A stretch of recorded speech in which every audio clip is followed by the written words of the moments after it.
भगवान शिव के द्वादश ज्योतिर्लिंगों में से पांचवां केदारेश्वर ज्योतिर्लिंग है, जो उत्तराखंड के केदारनाथ में स्थित है। चार धाम यात्रा में केदारनाथ धाम महत्वपूर्ण माना जाता है। इन दिनों केदारनाथ धाम से जुड़ा एक मंदिर चर्चा का विषय बन गया है। दरअसल दिल्ली के बुराड़ी में केदारनाथ धाम मंदिर का एक प्रतीकात्मक मंदिर बनाया जा रहा है, जिसका शिलान्यास उत्तराखंड के सीएम पुष्कर सिंह धामी ने किया है। इसका विरोध केदारनाथ धाम के पंडे पुरोहित और बद्रीनाथ धाम के शंकराचार्य अविमुक्तेश्वरानंद ने भी किया है। इनका कहना है कि केदारनाथ धाम के प्रतीकात्मक मंदिर का बनाया जाना गलत है। विरोध करने वालों का कहना है कि केदारनाथ धाम की महिमा, अखंडता और पवित्रता से छेड़छाड़ नहीं की जानी चाहिए।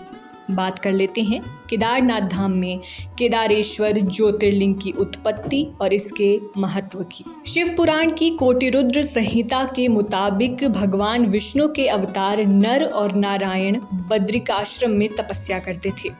भगवान शिव दोनों भक्तों की इच्छा पूरी करने पार्थिव लिंग स्वरूप में उन्हें दर्शन देते थे। इस तरह भगवान शिव की पूजा करते हुए नर और नारायण का काफी समय व्यतीत हो गया और समय के साथ शिव के प्रति उनकी भक्ति और भी प्रबल होती गई। एक दिन उनकी तपस्या से प्रसन्न होकर भगवान शिव प्रकट हुए और बोले, नर और नारायण, मैं तुम्हारी तपस्या से बहुत प्रसन्न हूँ, तुम मुझसे वर मांगो। भगवान शिव के इस वचन से नर और नारायण अत्यंत प्रसन्न हुए। उन्होंने भगवान शिव को प्रणाम किया और कहा, हे देव, आप हमारी तपस्या से प्रसन्न हैं तो आप सदा के लिए साक्षात रूप में यहाँ पर विराजमान हो जाइए। अपने दोनों भक्तों के अनुरोध पर महादेव हिमालय के केदार नामक उस तीर्थ स्थान में ज्योतिर्लिंग के रूप में स्थित हो गए और ये ज्योतिर्लिंग आज दुनिया भर में केदारेश्वर ज्योतिर्लिंग के नाम से प्रसिद्ध है।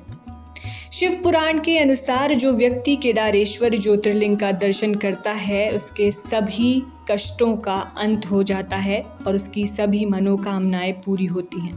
कहा जाता है कि जो शिव भक्त ज्योतिर्लिंग के पास शिव के रूप में अंकित वलय पर कंकड़ या कड़ा चढ़ाता है, उसे उनके वलय स्वरूप का दर्शन होता है।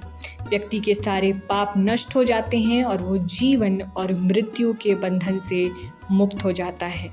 यही केदारनाथ धाम की महिमा है।